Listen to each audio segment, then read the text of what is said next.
Bismillahirrahmanirrahim. Assalamualaikum warahmatullahi wabarakatuh. Hamdan wa syukran lillah, salatan wa salaman ala Rasulillah nabiyina Muhammad ibn Abdillah wa ala alihi wa ashabihi wa man walah. Asyhadu an la ilaha illallah wahdahu la syarikalah wa asyhadu anna Muhammadan abduhu wa rasuluhu la nabiyya ba'dah. Amma ba'd. Bapak-bapak jamaah salat subuh yang dirahmati Allah, mari kita senantiasa tetap bersemangat untuk bisa bangun pagi, menjalankan sholat subuh secara berjamaah. Kalau kita perhatikan jamaah sekalian, waktu subuh itu semakin lama semakin maju. Kalau sebelumnya mungkin 1-2 bulan yang lalu, waktu subuh itu mendekati pukul 5, mungkin jam 5 kurang seperempat, sekarang sudah semakin maju, semakin ke sini, mungkin nanti lama-lama mendekati pukul 4, 4 lebih 10, atau 4 lebih 15. Sekarang hari ini subuh pukul 4 lebih 19. Maju terus ya mas sekalian. Mengapa bisa maju seperti itu? Karena konon menurut ahli astronomi, karena bentuk bulan ini, bentuk matahari, bentuk bumi ini tidak bulat persis, agak benjol sedikit, sehingga nampak matahari itu terbitnya juga bergeser. Kadang menuju lintang utara, kadang menuju lintang selatan, kutub utara, kutub utara, agak bergeser sedikit. Bergesernya katanya sebesar 23,5 derajat. Tetap semangat, kata Rasulullah, sholat yang paling berat, ini yang sering dulu saya sampaikan, adalah 2 sholat. Inna athqala sholatin alal munafiqina, 2 sholat yang paling berat bagi seorang yang munafik, ya mohon maaf memang seperti itu bunyi hadisnya, adalah 2, yaitu sholatul isya wa sholatul fajr. 2 sholat yang paling berat bagi seorang munafik, yaitu sholat isya dan sholat fajar atau sholat subuh. Karena itu kalau kita merasa berat bangun sholat subuh, jangan. Nah, ada penyakit munafik di dalam hati kita, tetap semangat. Kita dikasih Allah rezeki untuk bisa beli handphone, pasang alarm. Nah, kalau jam 4:15 subuh itu seyogianya jam 4 bangun, jam 4 masih ada waktu sekitar 15 menit, kita masih ada waktu untuk sholat tahajud, sholat malam, 15 menit. Kan paling bagus sholat tahajud itu bukan di awal waktu, tapi di akhir waktu, sepertiga terakhir. Shalawat dan salam mudah-mudahan tercurah kepada Nabiullah Muhammad sallallahu alaihi wasallam. Jamaah yang dirahmati Allah, kemarin hari Jumat sudah dilaksanakan program Jumat Berkah, Jumat Ganteng, telah berhasil mencukur 28 kepala, alhamdulillah. Bulan lalu juga sama, jumlahnya sama, 28 kepala juga. Dari situ disimpulkan bahwa ternyata waktu cukur setengah 7 sampai jam 10 itu memang maksimal 2 orang tukang cukur itu, keduanya totalnya berhasil mencukur 28 kepala.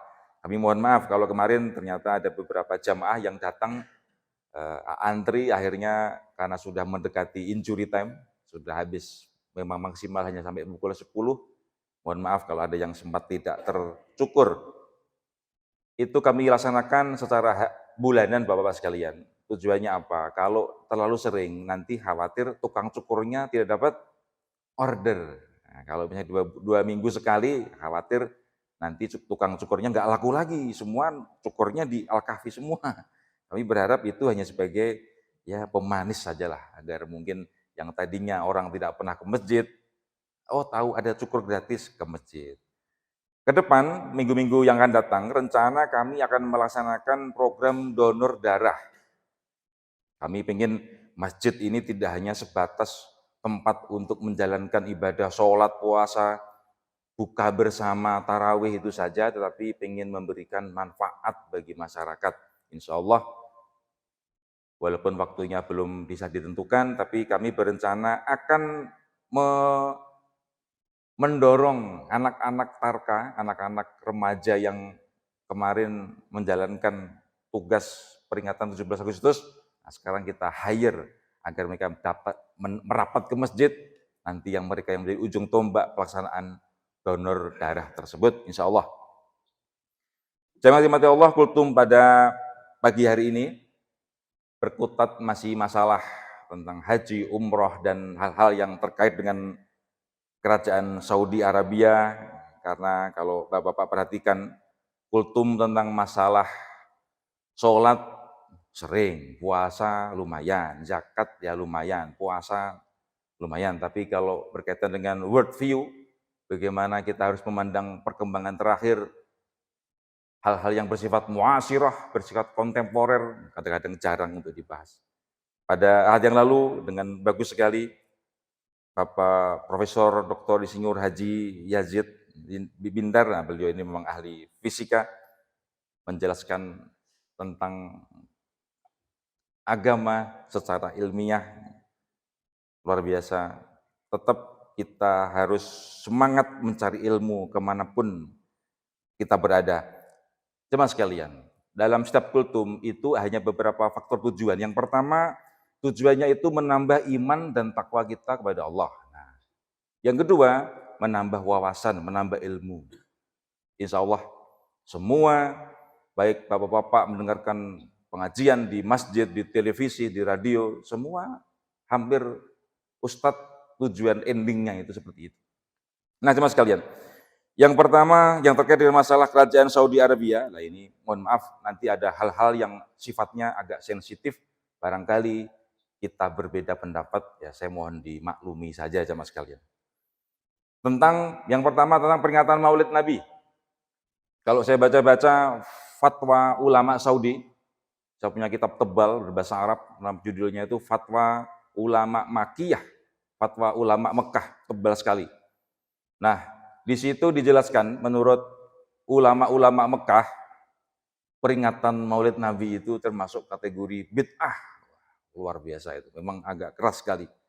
Bapak-bapak kalau perhatikan, ustadz-ustadz di Indonesia, itu yang lulusan dari Saudi Arabia, itu memang rata-rata mereka tidak menjalankan adanya ihtifalu maulidin Nabi, peringatan Maulid Nabi. Nah ini saya sampaikan agar bapak-bapak barangkali yang tadinya mungkin belum paham, nah kita terbuka saja, inilah dunia Islam saat ini. Rata-rata mereka tidak setuju. Kalau bapak-bapak mungkin mendengarkan pengajian di YouTube misalnya ada Ustadz Khalid Basalama, Ustadz Syafiq Riza Basalama, ada Ustadz Abdul Qadir bin Yazid Jawas, Abdul Hakim bin Amir Abdad. Nah itu mereka lulusan dari Saudi Arabia, rata-rata mereka tidak melaksanakan peringatan Maulid Nabi. Nah, kita harus banyak saling menghormati. Saya berencana kapan-kapan, karena saya berprinsip masjid ini bisa terbuka bagi semua pihak. Saya juga ingin sekali-kali mengundang Ustadz Khalid Basalamah, dari mulai yang spektrum kiri sampai spektrum kanan, kalau bisa kita undang semua, dari mulai Agim, Ustadz Adi Hidayat, Ustadz Khalid Basalamah kita undang, nanti ada Buya Yahya, kalau perlu kita undang juga ke sini kapan-kapan, mudah-mudahan masih ada waktu, amin ya rabbal alamin. Nah, kalau Bapak perhatikan, ustadz-ustadz dari Saudi Arabia itu mereka rata-rata tidak melaksanakan peringatan Maulid Nabi. Bahkan kalau Bapak-bapak perhatikan ceramah di YouTube misalnya, itu sangat keras sekali masalah Maulid Nabi ini. Berbeda kalau Bapak-bapak perhatikan ustadz-ustadz yang lulusan dari Al-Qahirah, dari Kairo, Mesir. Contohnya Ustadz Abdul Somad, Ustadz Ures Shihab, Ustadz Tengku, bukan Tengku ya, Tuanku Bajang, siapa namanya itu, Muhammad Majdi. Nah itu dari Kairo semua, kalau dari Kairo rata-rata sebagian besar itu mengamalkan peringatan Maulid Nabi. Nah itu berbeda di situ. Di Indonesia teman sekalian, nah ini juga Bapak-bapak juga biar paham juga. Di Indonesia ormas yang melaksanakan peringatan Maulid Nabi itu diantaranya kalau bisa saya sebut misalnya NU, Muhammadiyah itu melaksanakan peringatan Maulid Nabi. Anak saya di pesantren Muhammadiyah Darul Arkom di Garut, kemarin saya ke sana, spanduk besar peringatan Maulid Nabi Muhammad SAW. Nah, ditulis di sana. NU juga sama, paling rajin NU itu. Nah, kalau Bapak-bapak perhatikan Persatuan Islam Persis tidak melaksanakan Maulid Nabi. Nah, itu jadi Bapak juga biar paham. Saya dulu cukup lama ngaji di Persis Bapak-Bapak sekalian. Bahkan Ketua Umum Persis yang sebelumnya, Kiai Haji Ustadz Aceng Zakaria itu salah satu pembimbing haji ketika saya naik haji. Nah, saya ngaji di mana-mana saya ikuti.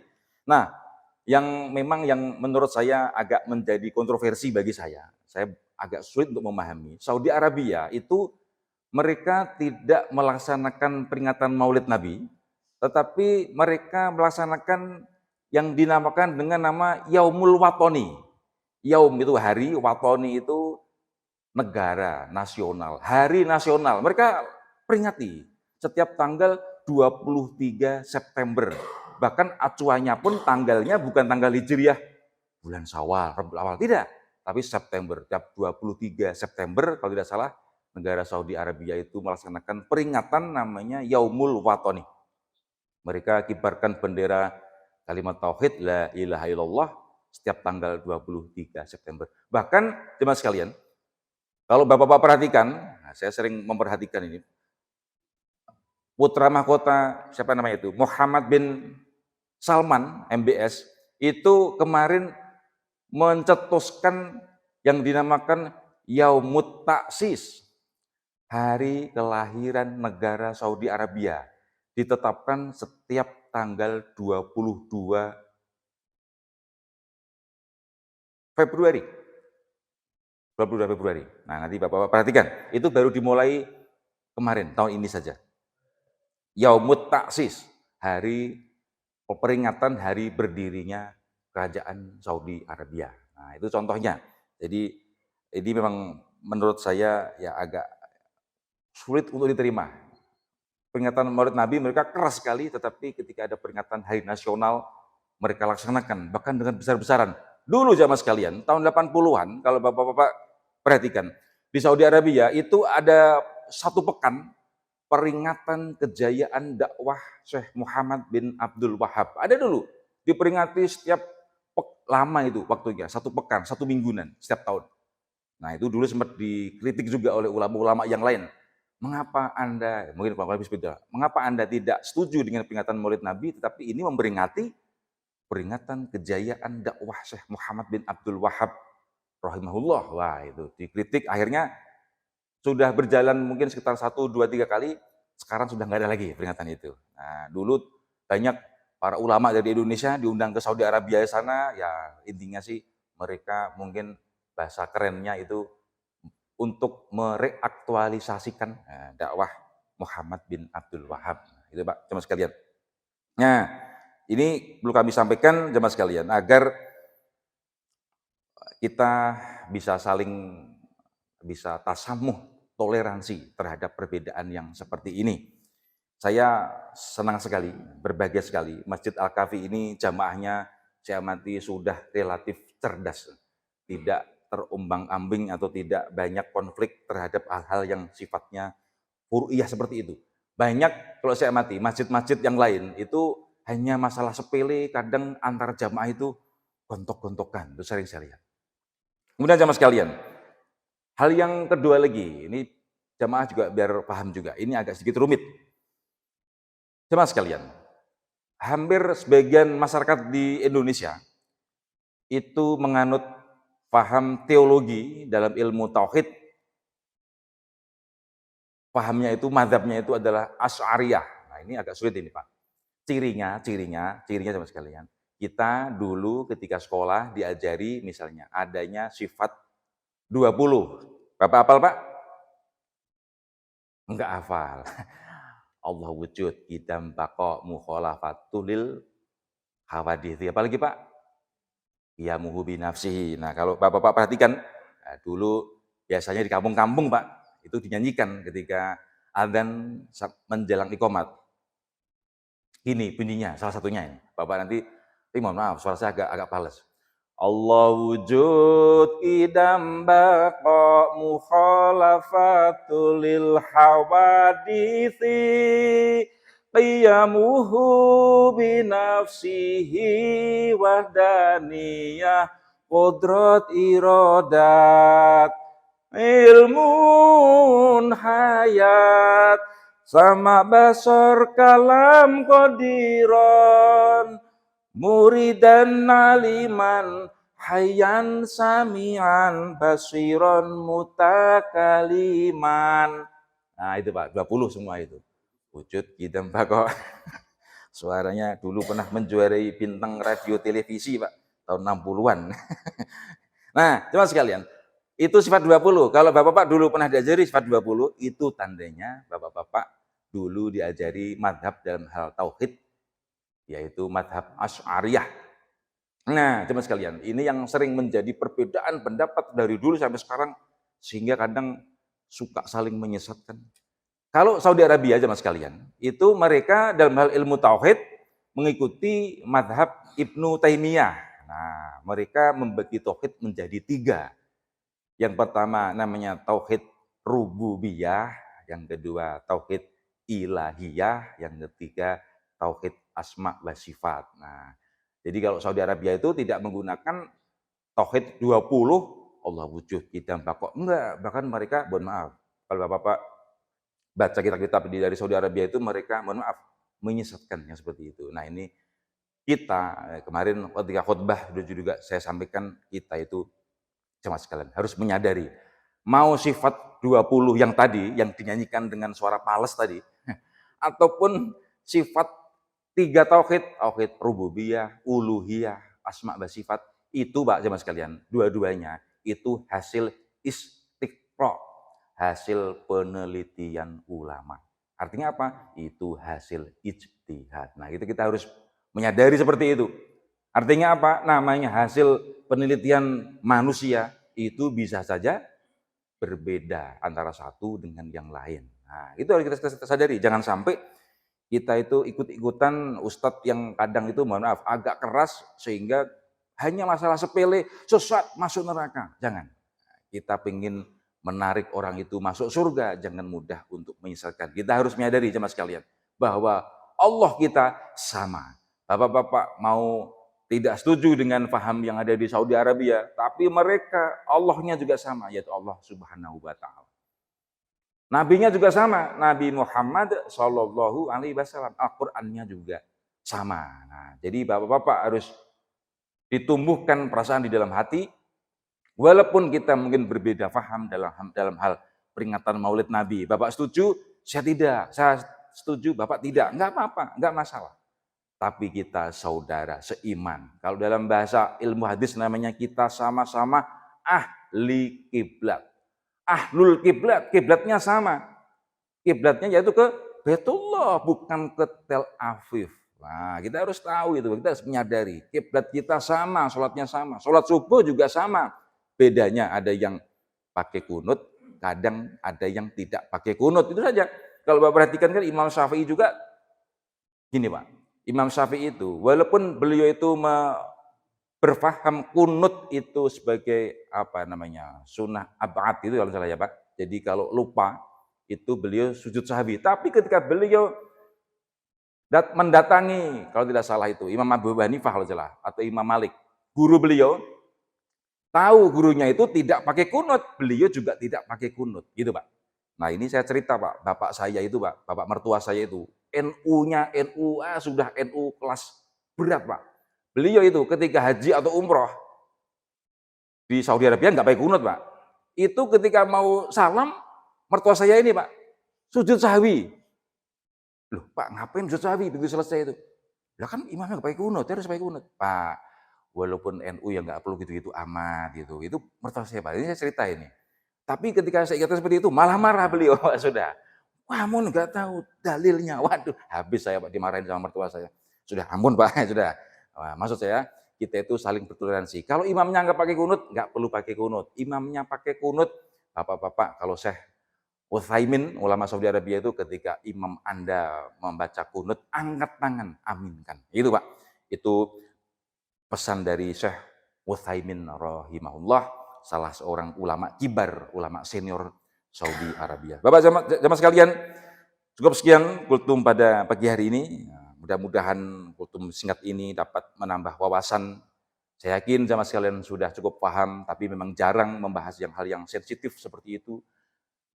Jamaah sekalian, di masjid kita ini, nah ini saya selalu berpesan, kita berusaha untuk merangkul semua pihak. Baik dari golongan agak kanan, agak kiri, semua kita rangkul. Masjid tempat kita beribadah kepada Allah. Tidak perlu kita kotori dengan misalnya pengen menang-menang sendiri, pahmi sendiri, pengen dimana. Tidak. Kita insya Allah sama-sama berbaur, sehingga kalau Bapak perhatikan, saya pun ketika mengimami sholat subuh, kadang pakai kunut, kadang tidak. Itu bagian dari kita menjaga ukhuwah Islamiyah. Saya memiliki kaidah, ini kaidah ciptaan saya sendiri. Al-ukhuwah fauqal furu'iyah, itu kaidah saya sendiri, Pak. Bahwa kebersamaan, persaudaraan sesama umat Islam itu adalah di atas masalah perbedaan yang bersifat furu'iyah, yang bersifat cabang. Perbedaan ada dua macam, Pak. Yang usul, yang pokok, dan yang cabang. Kalau Al-Qur'annya beda, Nabinya beda, kita harus bikin garis demarkasi. Oh, Anda beda dengan saya. Contohnya apa? Contohnya dengan Ahmadiyah misalnya. Ahmadiyah itu nabinya siapa, Pak? Mirza Ghulam Ahmad. Kita nabinya Nabi Muhammad, nabi terakhirnya. Berbeda, gitu, Pak. Dengan Syiah, Syiah itu nggak jelas, Pak. Al-Qur'annya ini yang mana belum jelas. Karena apa? Ada ulama Syiah yang membuat kitab yang berjudul Faslul Khitab fi Tahrifi Kalami Robbil Arbab. Nah, kitabnya itu sangat horor, Pak. Penjelasan rinci tentang adanya tahrif. Tahrif itu perubahan, editing atas kitab suci Al-Qur'an yang sekarang. Tuh, berarti mereka meyakini kitabnya asli atau tidak? Masih belum jelas. Sehingga Anda harus jelas dulu, Anda nabinya siapa? Kitab sucinya apa? Anda harus jelas. Bagaimana Anda memandang para sahabat Nabi? Harus jelas. Tetapi kalau cuma masalah NU, Muhammadiyah, Persis, apalagi Pak, Al-Wasliyah, apalagi misalnya di Indonesia itu, MTA, Majelis Tafsir Al-Quran, Pak, itu sudah hanya masalah remeh-temeh, masalah furu'iyah, perbedaan. Kita harus bisa berlapang dada menghadapi seperti itu. Nah, jemaah sekalian, kita harus menanamkan, walaupun kita itu kiai bukan, ajengan bukan, ustadz bukan, ulama apalagi Pak. Santri saja kita nggak ada potongan. Nah, tapi kita memiliki hati yang besar untuk melihat perbedaan-perbedaan yang seperti itu. Demikian kutum pada pagi hari ini, mudah-mudahan ada manfaatnya. Mohon maaf atas segala kesalahannya, kekhilaafannya. Mudah-mudahan tetap semangat beribadah pada Allah Subhanahu wa taala, dan mudah-mudahan Allah memberkahi umur kita semua. Terima kasih. Assalamualaikum warahmatullahi wabarakatuh. Allahumma shalli ala sayyidina Muhammad wa ashghil